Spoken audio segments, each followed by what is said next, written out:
voices that really does matter in the Java community is Josh. Let me tell you a little bit about him. He is currently the Chief Java Architect at Google. Previously, he was a distinguished engineer at Sun Microsystems. He was responsible for the design and implementation of, among other things, the Java Collections Framework, many of the key enhancements in the Java SE5 release. He is, as I mentioned in the introduction earlier, he is a fan of the Pittsburgh Steelers, having received his PhD from Carnegie Mellon University. What is a little known fact about Josh is that in Pittsburgh in the early 90s, he was actually the lead singer for an indie rock band called Rage Against the Virtual Machine. Oh, that's not true. The real truth is that the band was called Harry Bovick and his Algorithms. So there. I could have sworn that that was you on the cover of the Evil Empire album. I know it looked like me, but it wasn't me. All right. Enough shtick. Even though we're not going to do this like the CNN... Wait, does that mean I can't tell my joke? We'll get back to you on that joke. Oh, do you have right. a joke now? Later. Okay. We have, I'm not going to do it like the CNN YouTube, although I do want you folks to be thinking of questions that we'll get to at the end. But since I'm on stage and you're not, I get to ask the first question, which actually came from my mom. She called last night. She's 87 years old, very sweet lady. However, she has not upgraded to SE5 yet. I've been trying to get her, and I haven't gotten her to use GWT yet either. But she was working on a program, and she was very excited to hear that I was going to be talking to you this morning because she's got this, it's a big program. I'm not quite sure what she's doing with it, but she has a huge array, 1 billion elements, something like 2 to the 30th. And it threw an index array out of bounds exception. And she wants to know, is there a bug in java.util? Java.array.util. First of all, 2 to the 30th is more like 500 million the way I count it. But second of all, there is, in fact, a bug in arrays.util, and I wrote it, actually, java.util.arrays, and that would be in the binary search as well as in the merge sort, because it turns out that whenever you do these divide and conquer algorithms, you know, you've got to kind of add the beginning of the range and the end of the range and divide by 2, you know, to get the middle of the range, except that doesn't work, because if it's a really big array and you add the beginning and the end, you overflow and you're negative, and when you divide by 2, you're still negative, and then you get an array out of bounds exception. So that's what happened to your poor mother, and I apologize for the inconvenience that I've caused her. Thank you very much. But there is an interesting history of that bug, which is worth mentioning. While I do take responsibility for it, I wrote the code, and in the end, you know, the person who wrote the code is the person who screwed up, and in this case, I screwed up. But I did steal the code from the best of sources. You know that good programmers steal, right? So I mean, I don't want to be, you know. Anyway, I stole it from John Bentley. It's in this wonderful book called Programming Pearls, which you all should read. And he has this great chapter on how to prove code correct. And what he's picked to prove correct is the binary search. And he proved it correct. So I thought this would be a good implementation to use, because my buddy John proved it correct. And that was 25 years ago, so it darn well better be correct, right? And it was correct for 25 years until people started actually using arrays with a couple billion elements. Like my mom. Like your mom. And you know, then things started screwing up.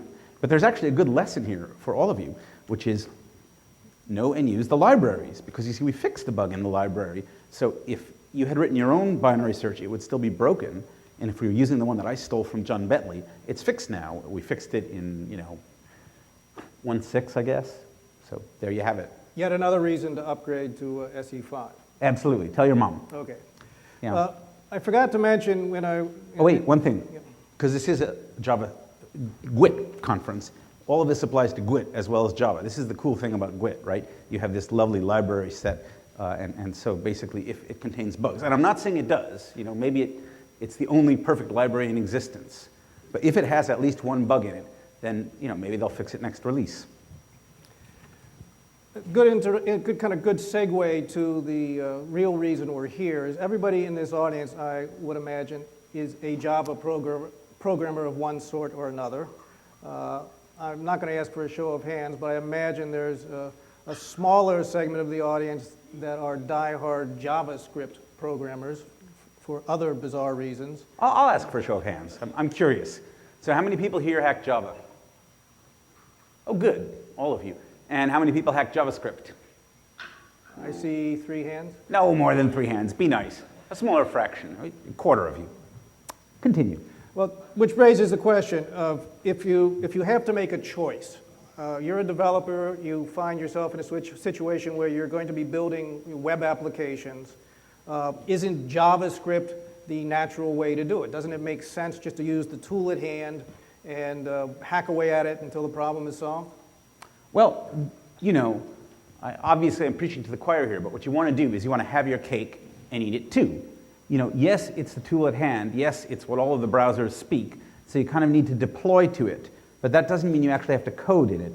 You know, it's very easy to get something that kind of almost works in JavaScript, but it's sort of harder to maintain a big application as it grows, as you add functionality and so forth. And that is, of course, where GWT comes in. It lets you code in Java and deploys to the JavaScript engines in the browsers, which is just what you want. I mean, are there inherent limitations to JavaScript that... You know, as a programming language, yeah, there are limitations to it, and those limitations can also be thought of advantages. You know, the thing about JavaScript is you can code practically anything and it will do something, and hopefully it is what you want. It is, you know, and test, and test, and test. On every browser, by the way. Just because it works on IE doesn't mean that it's going to work on Safari. But the thing is that, you know, it is not a strongly typed language. It is not a language, what they used to call B&D languages, you know, that makes you use a particular syntax. You don't have to get the semicolon in exactly the right place, and, you know, you've still got something, but it isn't necessarily what you want. And that can be good if you want to prototype something rapidly and just see it run in your browser, but it can be bad if you're maintaining a big, serious web application with millions of users. Well, I had the same conversation with my mom, actually. She's very adamantly, I can't get her off of this, she says dynamic languages are the way to go. That she likes to do things fast and loose. She likes to get a solution quickly. She doesn't want to be bothered with you know, static type stuff. How do I convince her that Java's the way to go? You're never going to convince her because your mom's a free spirit, you know? If you're 87 and you're still hacking Java, you're a free spirit. But for the rest of the world, you know, dynamic languages are great. I have nothing against dynamic languages. A language is a tool. I have nothing against hammers or wrenches, but I do have something against using a wrench as a hammer. You know, it ruins the wrench and you hurt your finger. It's just not, and it probably doesn't get the nail into the wood either. You basically have to pick the right tool for the job. So, you know, if what you want is to minimize the chances of the program failing at runtime, then you want to get all the bugs out as soon as you can, which means you want to use the maximum amount of static analysis that you can. And the more information the program has in order to do that static analysis, the better off it is. So if you put in strong static types, then, you know, type checking is kind of the first round of static analysis. And in fact, if you use a program like FindBugs, a program that finds the bugs in your program, it's got a lot more to go on if you have that type information there. So, you know, you can tell your mom, yeah, if you just want to get it to run, Mom, that's great. And if you want to play around with sophisticated stuff where you have, you know, self-modifying code, dynamic languages, you know, give you advantages there too. But if what you want to do is write the program that controls that lunar mission that we're working on right now, then dynamic languages might not be such a good idea because you really want to find the bug before the rocket takes off. Well, actually, she's building a social networking site, so she doesn't really care about that kind of stuff. She's hoping to get some venture capital. But going back to the design issues that... Has she talked to Google? Well, give me your card. Okay. After the issue of how do you build a tool to solve this problem, before you came in, we were talking a little bit informally with the audience about the origins of GWT, and I was telling of how there was this palpable wave of enthusiasm through the Moscone Center after Bruce Johnson gave his initial talk announcing it, and it just kind of came out of the closet, and the Java community was clearly interested in a better way to do Ajax. The talk of the floor at Java 1 that year was nothing but Ajax, Ajax, Ajax. And the notion that you could take this kind of counterintuitive approach and instead of doing Ajax using all these other, what Java guys consider to be clunky tools, you could do it in Java. What were the design decisions that you think motivated that? Was it really as counterintuitive as it might seem? Not really. I mean, it was, necessity is the mother of invention. So Ajax is an amazing thing. It's not amazing because web apps are great.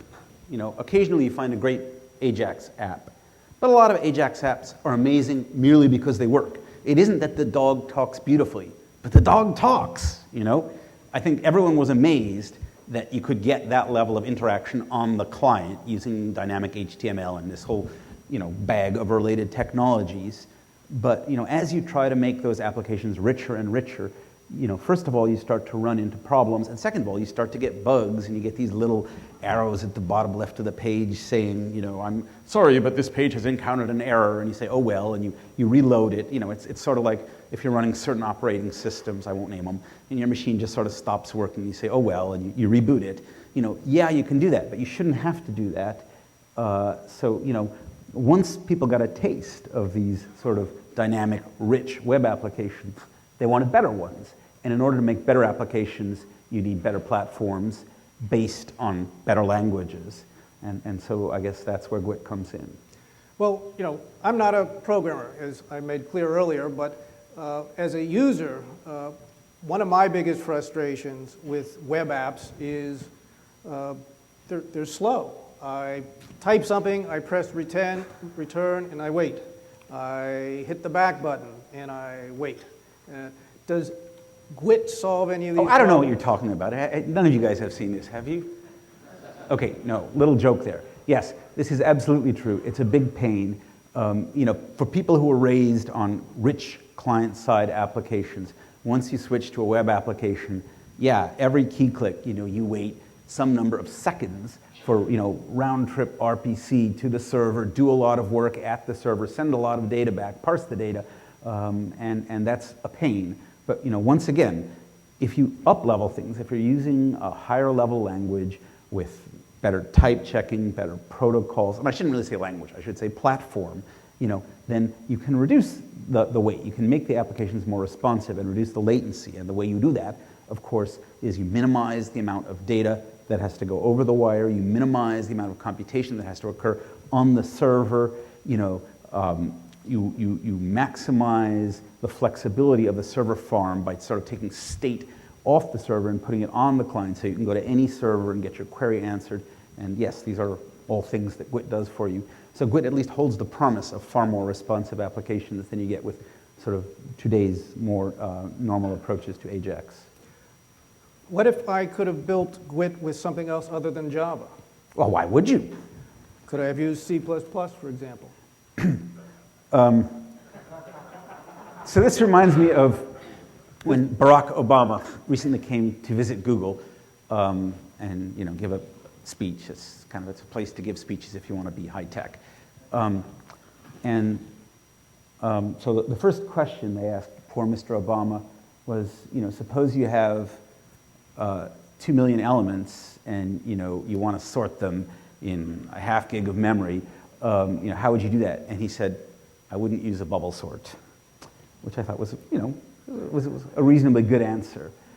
And now I've lost my train of thought. What was your question again? I'll relate them back. I swear I will.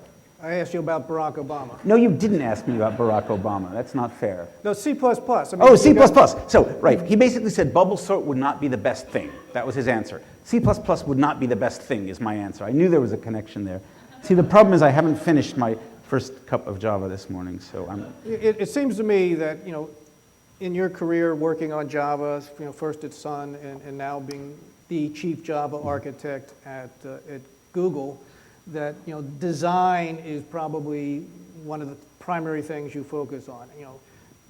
If you're going to build into a tool or a system the capabilities to optimize for performance, for speed, for smaller size, what are the considerations you have to think about before you write the first line of code?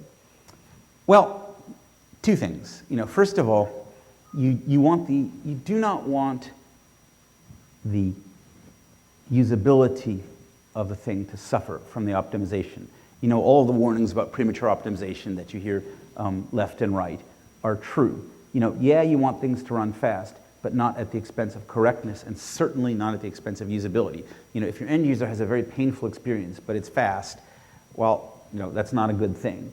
So first you have to build the tool to solve the problem at hand. You know, secondarily, you have to build the tool such that the person who's solving the problem, that means you, the programmers, you know, don't have to go through too much pain to use it. So that's where all the good design comes in. You have to make a nice set of abstractions that will enable the programmers to build nice programs. But you also want the programs to run fast. And, you know, that means basically two things. First of all, it means that the application, the sort of the underlying building blocks have to be decoupled so you can independently sort of optimize them. And second of all, it means you cannot, in your API design decisions, tie yourself to anything that will prevent you from optimizing them. If you make some decisions that are really wrong in your API design, then you'll never be able to make the system run fast.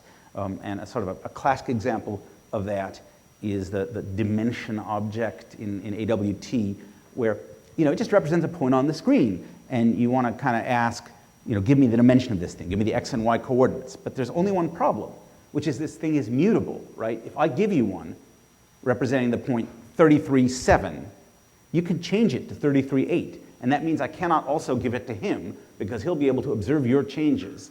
Had they made this thing immutable, they could have reused them. But because they didn't, they have to, you know, constantly bang out millions of these little dimension objects, and that's a bad thing. And in fact, in a subsequent release, they wrote new APIs that don't use the dimension objects for just that reason. So, you know, I guess that's the answer to that question. But I actually want to go back to your previous question briefly, if I may. Okay, absolutely. First of all, to prove that the Java has had a good effect on me and my memory is working properly now. But second of all, because I never got to answer your question as to why C++ would have been a bad choice to compile down to JavaScript in your web apps. The answer is because C++'s type system is nowhere near as robust as Java's. There's not as much type information there, and it's not what's called a safe type system. There just would not have been enough information to compile that C++ down to robust and fast JavaScript as you can do with Java. So the type system of C++ wouldn't have supported it. And the other problem is that C++ in its, what's a polite word for this? As C++ becomes more venerated, more venerable, more mature, is that the right word? As it gets older, it gets bigger, and you know, the more stuff you have to support, kind of the nastier the compilation gets. And that's one of the reasons, by the way, why IDEs for C++ tend not to be as spiffy as IDEs for Java. There's just, you know, too much stuff to do a good job kind of parsing the program and figuring out what it is that you, the programmer, can do right here. Having a macro processor doesn't help with that either. Well, of course, you know, I think that illustrates that one of the most obvious benefits of doing this type of tool in Java is all of the resources that come with the Java platform. You know, many of which you were instrumental in designing, obviously. But I mean, with Java, you get the testing, you get all the benefits of some very mature frameworks. I'm sure there's what do you think of the top 5 things you get with Java? Okay, well, you know, the top one thing you get with Java is you guys. The fact that, you know, when I asked who codes Java, you all raised your hand. People have learned it. It's sort of been the de facto standard, you know, teaching language at the high school and college, and the de facto sort of, you know, web programming language, and the de facto research language for the past 10 years, which means everyone already knows it. So you leverage off of everyone's knowledge. So that's the number one reason. By the way, I'm doing this on the fly, so if I only get to 4 or make a fool of myself in some other way, well, c'est la vie. Yeah, number 2 reason is that Java has a rich ecosystem of tools around it. For example, how many people here use Eclipse? So that's like more than half of you. Eclipse is, you know, a great IDE, and it's free to boot. And you know, there are plugins that let you very easily write GWT applications in Eclipse. And there's find bugs. I don't actually know whether find bugs works with GWT, but there's no inherent reason. Well, there is an inherent reason. You have to compile down to bytecodes, but you can do that as well. Anyway, the point is there are all sorts of great tools that work with Java, and you can leverage off of those tools. The other thing is, yeah, there are great libraries written in Java, and you can use those libraries. You may not be running exactly the same code, but it doesn't matter. They're the same APIs. You know the collections framework. If you've got an array, you know how to sort that array in Java, and all that stuff all of a sudden just works in JavaScript. Let's see. Next good reason is because Java is a safe language and generally a well-designed language, so it enabled the sort of high-level end-to-end optimizations that GWT does for you. That would have been much more difficult to do had they picked a less appropriate language. And let's see, what should my number 5 reason be? Oh, there are all these great books about Java available, and you can use the lessons that you learn in these books in programming for GWT. How about that? That's good, because I forgot to plug the books. Among other things, Josh is the co-author of Java Puzzlers and the author of Effective Java, which gives me a good opportunity to pin Josh down on the record on tape regarding the long-awaited revision of Effective Java. Could you talk a little bit about the things that you've been thinking about for the last 2 years as you've been working on the revision? What's happened since the first edition of Effective Java? All right. First of all, I haven't actually been working on the revision for the last 2 years. The way it works is you have to find some time where you can actually kind of cast the world aside for a few months and just work on the book. And the sad thing is I haven't actually found that time. So I've worked on it a bit, but I have thought about it an awful lot. And I can tell you, for example, that in this book there was an essay right near the beginning, maybe the first one in the book, that says, consider using a static factory when you're making objects. Don't always use constructors. And in the meantime, I found that both static factories and constructors have problems when the number of parameters gets too big. And there's this great pattern called the builder pattern, and I've gained a lot of experience with using it effectively in Java. So I'm certainly going to write an essay on the builder pattern and how to use it to sort of combat the scourge of large numbers of parameters. I've thought a lot about concurrency. As you all know, chips have more processors on them than they used to. It used to be when you bought a CPU, basically it had one processor on it, and now you can get ones with 2 and 4, and next year it'll be 8 and so forth. And platforms have to evolve to take advantage of that. And in the case of Java, the threading solutions in the original language were great 10 years ago. They're less good now. And so I've been working with Doug Lee, who actually has been in charge of all of this, on sort of concurrency utilities for taking advantage of these things. And so, the concurrency chapter is going to be more slanted towards making effective use of these high-level concurrency utilities, java.util.concurrent, for those of you who have used it. And in fact, even the fork join framework that's coming in subsequent release of the platform. So I don't know, that's another thing I've been thinking about. And there are others, but I think I'll leave it at that for now. Well, getting back to GWT, which is why we're all here. No, wait, can I tell my joke? Good time to tell you. Barbara, how much time do we have in this session? I'm going to leave some time for Q&A. I don't have a watch. I have a watch. I've got 30 minutes to go? Well, the joke won't take very long. So I noticed when I looked at the name of this conference that it was very important that I not mumble, because if I do, people will say, oh yeah, voices that mutter. And then I realized that it's very important that I not say anything really stupid, or people will say voices that natter. Okay, you're up. Speaking of things that matter, the whole notion that with a framework like GWT, you get huge improvements in performance, not from necessarily getting down and dirty with your individual application for optimizing, but with each new release, things run faster and the code gets smaller.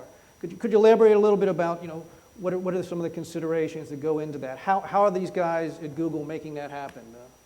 Well, it's basically just good software engineering. If you design nice libraries and a nice system, people code to it, you can improve the libraries, you can improve the underlying communication protocols, You can improve the strategies for caching and so forth. And all of those improvements will be realized by everyone's application without them doing any additional work. So, it's a page from a really old playbook. We certainly did it in Java. So, for example, if you took an application that ran on JDK 1.0, it still runs today, but it runs 50 times faster. The first factor of 20 was just moving from a purely interpreted system to one that does some compilation, and then Hotspot has improved, and we've gotten better inlining and, better sort of caching of polymorphic methods and, all manner of tricks. And of course, the libraries themselves have been improved. So for example, when I initially wrote thread local, the API was right. I will stand behind the thread local API. It was a good API. And it was a very crappy implementation. And it was very slow. But I didn't think it mattered a lot because I didn't think people would use thread locals a lot. And also I knew that we could make it faster if need be. And gosh, people started using a lot of thread locals. And as anyone here who's done any sort of enterprise programming knows, it's only gotten worse with frameworks like Spring. They use thread locals for everything, storing your session state and so forth. So we've had to make thread local faster and faster. And we actually have 2 complete rewrites, I'm not sure of the numbers, but we're at least an order of magnitude faster than we used to be. And you didn't need to change your application to take advantage of that. You get that for free. Another one that's coming along, by the way, and this is Java, not GWT, is the sort, arrays.sort. I wrote it years and years ago, and it's a pretty boring sort. It's basically just a merge sort. It's nice because it's a stable sort. It's nice because it's guaranteed n log n, but it's not a terribly fast merge sort. And in the meantime, this language called Python came along, and a guy by the name of Tim Peters wrote a really, really fast sort called the Tim sort, and it's also a stable sort. So I just stole his code. It's open source code. I actually wrote a letter to Tim saying, hey, I'm going to convert your code to Java. And he said, great. And I did it, and now I have a drop-in replacement for the merge sort that I wrote in 1997 that is, depending on what data you're running it on, at least 15% faster, and occasionally like 10 times as fast or more, because it takes advantage of already occurring order in the array, even if it's kind of backwards. So if you have an array that's shaped like this, it takes almost no time for it to sort it. Just sort of, actually, no, that shape won't quite do. But if it's shaped like this, and it'll just sort of realize, oh yeah, this is in order, go like that, you're done. And your array will be sorted basically in no time. The whole idea behind that sort is it takes advantage of existing order in the array, and it's a merge sort. But basically, this is just one more example of the phenomenon that we were talking about. If you design a platform with nice APIs and nice sort of underlying building blocks, people code to it, and then their code just gets faster and better with no additional work on their part as the platform matures. So it sounds like you have to be crazy to work with other tools then. Well, I wouldn't go so far as to say that. Remember, you have to use the right tool for the job. So if you want to saw a tree, for instance, you've got a big tree in your front yard and it's dying, this is the wrong tool to use. Don't use GWT. Use a chainsaw. They're fun, Use the right tool for the job. The chainsaw example may have been facetious, but even when you're programming, obviously it's a function of what the program is doing, what kind of program you're writing, but for many jobs, it is the right tool for the job. My mom was flirting briefly with Ruby, for example. I mean, what can I tell her to convince her that, if you're going to be building web apps, it really makes more sense to be doing them with GWT? Well, Ruby on Rails is actually, I should say, by the way, I'm out of my depth. And I should have made this confession earlier on.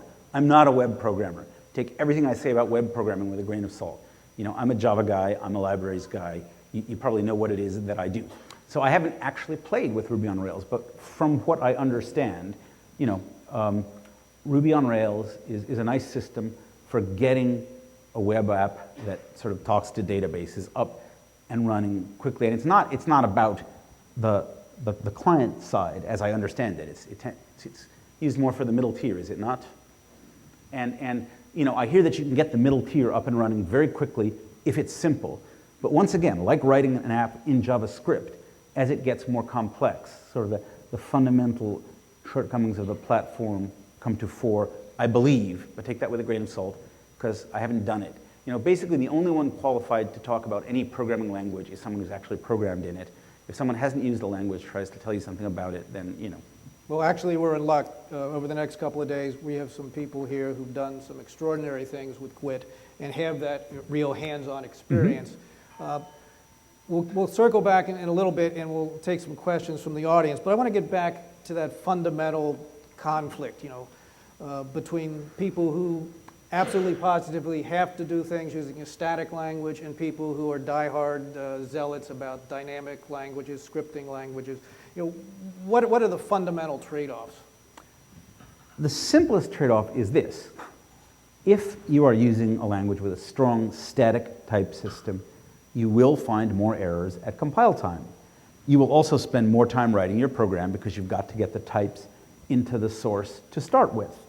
Your IDE can help you with that, but it can't do it all for you. Part of it is you have to give the information yourself. You take that information out of your head and put it into the program. You say, the type of this variable is blah. This is what it is. And if it's not, you'll get an error at compile time. And you won't get a class cast exception or its equivalent at runtime. But you won't end up sending a message to an object and the object won't be able to do anything sensible with that message because it doesn't understand it, if you're using static typing. So does it take longer to program? Yes. Are the programs more robust? Yes. And there is, among fans of dynamic typing, this feeling that, it doesn't matter, you just write your tests and your tests will find all the bugs. So really, you're just wasting your time by adding the static type information. I don't think that's really true. The truth is that the set of states that a program can be in, especially a concurrent program, is exponentially huge. You cannot test that entire state space. The best you can do is test sort of, important points in the state space. But if, tests can never show that a program is correct. They can only show that it's incorrect. If a test fails, the program is incorrect. If tests pass, it's correct for all the cases that you've tested, but you haven't tested all the cases that are possible, generally. Occasionally, that's not true. If you're writing a function from the ints to the ints, well, there are only 4 billion ints, so you can actually test all of them, and typically you can test them all in, a couple minutes. So it's actually worth doing exhaustive testing when you can. But if you have a whole system, there's no way you can do an exhaustive test. So given that you cannot test it exhaustively, you want to do as much as you can statically up front, because a bug is, basically the later you find it, the more expensive it is. If you find it early on in the design, in the design phases of the program, before you've even, really coded up much of it, then it's cheap to make the change. If the system's almost done before you find it, the change may have repercussions all over the place. And if the rocket's already flying when you find the bug, it's probably too late. You'll probably lose your rocket. It sounds like this really illustrates what my mom always says, why do it compile time when you can do it runtime? Yeah. You've got a smart mom. Actually, she said that backwards. She said, why do it runtime when you can do it compile time? But see, these people are awake, Josh. You see, your mom is smarter than I am. Let's circle back to this, the fundamental semantic issues. I mean, you're basically an API design guy. I mean, what benefits do you gain if performance is really the thing that users care about?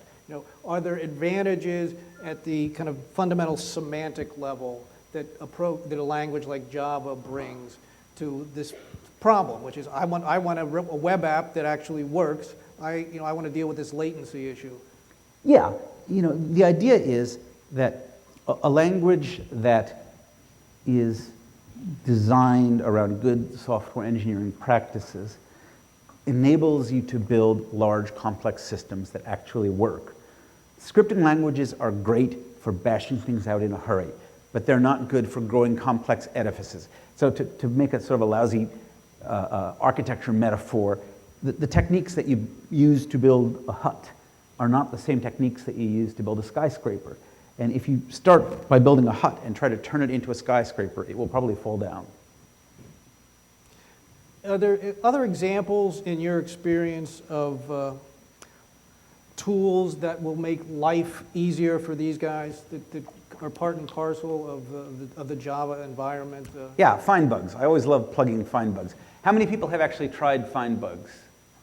So, a relatively small number of you. Find bugs is an amazing thing. It's a tool from Bill Pugh at University of Maryland and a graduate student of his. And it's magic.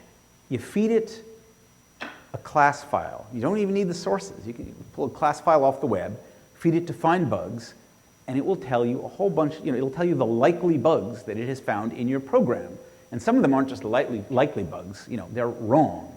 It'll basically say, hey, you're gonna get a null pointer here. If you ever execute this method, you will throw a null pointer exception. So basically, the idea is, I bet you didn't know there was gonna be a floor show. The idea is that they have what are called bug patterns. And in fact, this is, see this fine book here, Java Puzzlers? Basically, it has a whole bunch of little programs in it. Each program sort of looks reasonable. Also, it has these optical illusions that kind of, drive you crazy. But little programs that look reasonable, but they have bugs in them. And Bill kind of went through this book, and for each of these programs, tried to extract the pattern of bad behavior, and then teach the program how to find it in a class file.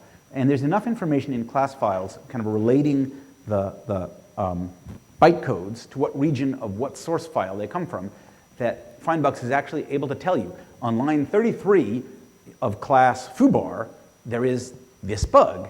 And it's kind of hilarious because you can go to a commercial software vendor that doesn't even distribute its sources. You can download or buy its product, take the class files, feed them to find bugs, and make very precise bug reports and tell them, look, on this line of this file, you have this bug. It makes them very nervous when you do that. What about testing? I'm sure these people occasionally test their applications.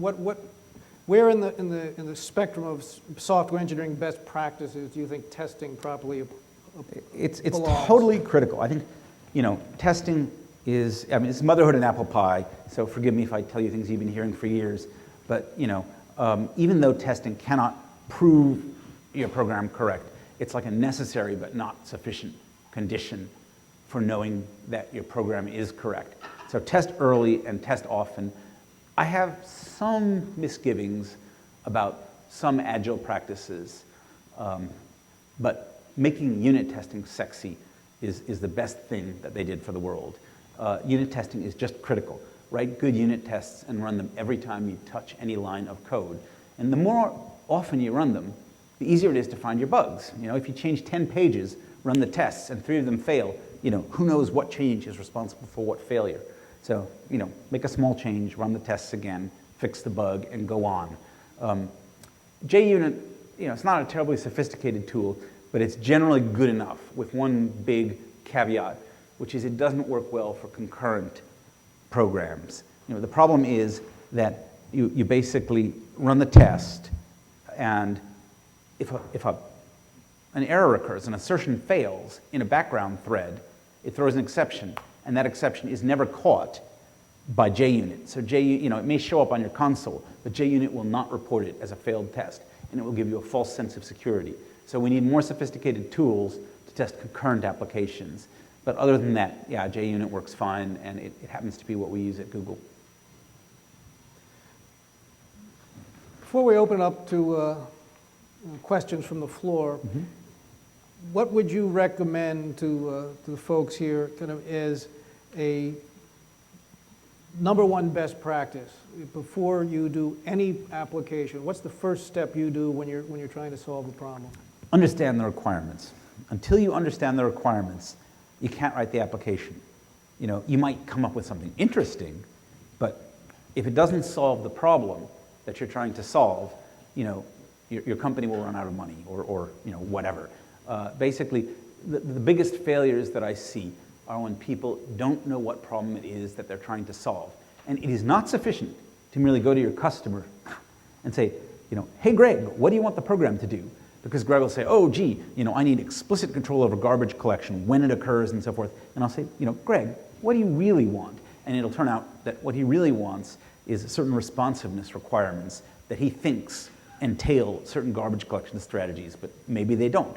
So, really understanding requirements is where you start. And I think more failures come from not understanding requirements than any other single source. Okay. All right, now it's up to you guys. We're here. This is an open source event. And I want to encourage some contribution from the community sitting right here in front of me. So for the 10 minutes or so that we have left, I want to take some questions from the floor.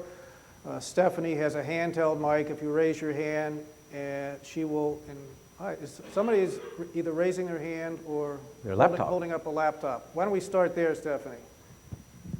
Hi. Yeah, this is one laptop per child XO computer. You can buy one. It does not have an open source Java because there isn't one. Anybody working on that? That is a real one laptop per child laptop. This is it. Anybody who wants to play with it later, I'll be around, next 2 days. So I think you should actually talk to Sun about that. Find a friend from Sun and say, do you know, why is there no open source Java on the one laptop per child machine? Wouldn't that be a great language for all of the children in the developing world to use? I think that's something Sun ought to work on. Now, I should point out that there are systems that are not officially Java, but which give you a lot of the benefits of Java. So if you put Apache Harmony on there, you'll get something that's reasonably close. That might be a good interim solution until you can get Java on there. There's a Java page on the wiki, wiki.laptop.org, which explains that they're not going to do that until one of the open source systems is complete, passes the tests. What tests? I don't know the details, but it's on the Java page, and if anybody wants to work on this, they say, please contact them, sign up, register your project, and go. And they'll get you other people to help you. So I couldn't agree with you more, and I think what you have to do is you have to communicate this concern to the people responsible at Sun. I suppose you could write a letter to Rich Green, he's a vice president there, and see what response he gives you. Okay. No, I just hoped if you could tell us something about whether you know anybody trying to make this happen. Thank you. Well, we all know some people trying to make this happen, right?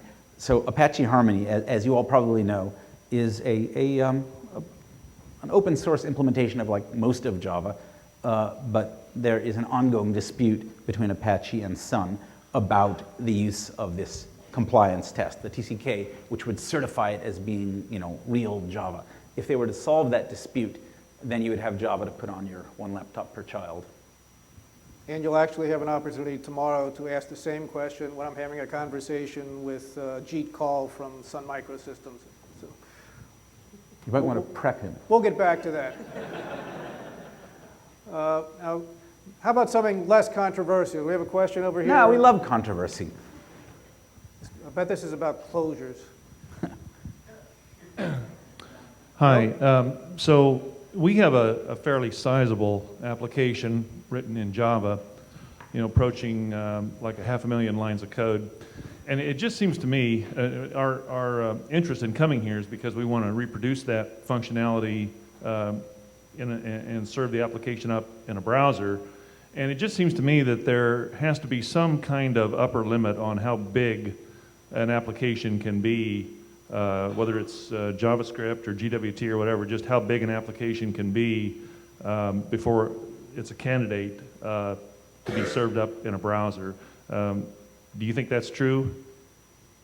You mean how big it can be before it can no longer be served up in a browser? Yes, that's what I meant. Sorry. Do me a favor, Yeah. wave your hand around because I'm trying to find out where you actually are. Ah, there we go. Okay, yeah, so there is, but there are a lot of tricks you can play, and actually GWT, as I understand it, plays a lot of them for you. What you want to do is, the truth is, whenever you have a program that's got 500,000 lines of code, you're not using all 500,000 lines of them. So for example, many people in here have probably used this program called Microsoft Office. It's moderately well known. And it turns out people have done studies, and the average user uses 5% of the code in there. Literally, I'm not making that number up. 95% of it is advanced functionality that you simply don't use. So, when you're using a kind of high quality client-side software, you simply don't download the stuff that isn't going to get used on the client. And as I say, GWT does a lot of that for you automatically, and in fact also downloads versions of the code that are optimized for your sort of client details. So for example, if you're running Safari, it simply doesn't download the code that's required to run on IE, but not on Safari. It knows that you don't need it, and it doesn't give it to you. That's called deferred binding. So, you know, the bottom line is that you can take something that has the appearance of a 500,000 line code base and still run it on the client, but you aren't going to actually download all of that code to the client. You'll download the pieces that you need. So it's a function of how well designed your code is. If it's sort of, you know, modular, kind of decomposable code that sort of breaks up into nice pieces, you still might be able to provide the same experience on the client side. You know, that said, there are things that we can't do now for other reasons. I mean, the idea of Photoshop as a web application, I think, is still, you know, a little bit far away. On the other hand, you get surprised from time to time. Google Maps surprised me. Okay, well, maybe I can just ask one more question. Sure. So it seems like maybe this idea of kind of incrementally loading parts of your application on demand might come into play. Does GWT support that? Yes, it does. And, you know, you should talk to, I saw some lovely slides kind of demonstrating how your application gets downloaded as you run it. And not only does it get downloaded incrementally, but it gets cached. So the next time you run it, you don't have to download it, and the cache never expires unless the application is changed, in which case the expiration is forced, and it's forced quickly. So yeah, that's all designed into GWT. Okay, thank you. I have a question. Have you been using GWT? No, we haven't. We're just looking at it right now. Thanks. Stephanie, there's somebody in the very last row. Okay. We have time for one more.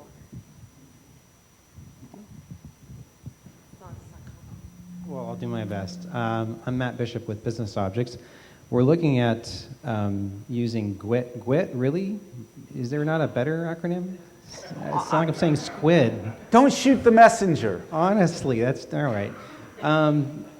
What's interesting that we've looked at GWT for 6 months now, and just recently Android as well. Is there any parallel? I mean, obviously there's a similar conceptual philosophy, I guess, in how you would develop an app for Android and how you develop one for GWT. Can you draw back the curtain a bit and tell us if there's going to be any deeper connection between the two platforms in the future that we can kind of lean towards, or is it just coincidental that they both use a similar development paradigm? So far as I know, there is no connection between the two. There's no grand, you know, overarching strategy or what do you call that? Conspiracy. A conspiracy, thank you. I was having a hard time coming up with the right word. Nothing like that. However, I think it's more than a coincidence. I think it's simply good software engineering practices being applied twice under two, you know, relatively similar circumstances. And that's basically all it is. I have one more quick question. Can I ask it? Yeah. Oh, I just forgot it. Oh, I know what it was. We have portals. GWT's great, it seems, if you're building an app that's going to own the whole browser space, which most people are probably fine with, but in a lot of the enterprise environments, people want their web apps to run alongside 6 others in a portal. Mm-hmm. And when I've looked at what you build with GWT, if we did this, if we thought we build like one portlet in GWT per team, you'd end up with 6 copies of nearly everything. I won't say nearly, but a lot of things. Is there any hope for us, besides building the whole stack at once, of having GWT recognize that it's loaded somewhere else and not load in libraries that have already been loaded in? I mean, I know it's kind of a silly question in some ways, given the way it compiles, but you know, I'd rather not load 6 versions of the collections we use and have some way of at least hinting that this might be found elsewhere. Look in this place first without having to do it by hand.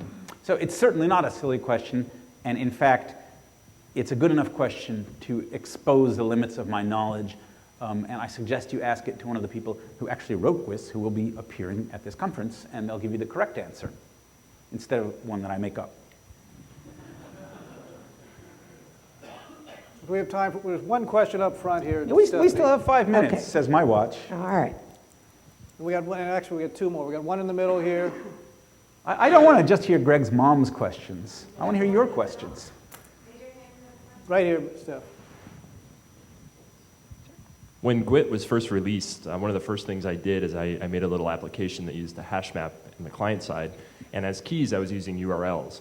And after a lot of debugging, I realized that it was resolving the IP address to do the hash functions. I just wondered if there was any progress on that or if that has come up for other people. So this is a historical and horrific bug in Java. And I'm sorry that it's not in hash map. It's in URL. If you actually look at the spec for URL.equals and URL.hashcode, written all over them are, this is broken, don't use this. URLs should never be used as keys in hash maps or elements in hash sets. Use URIs instead.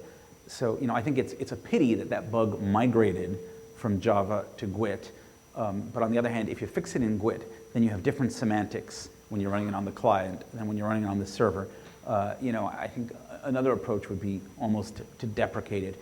And by the way, this is one of those things where find bugs, if find bugs sees you use a URL as a hash table key, it will tell you, this is a likely bug in your program. You don't want to do this.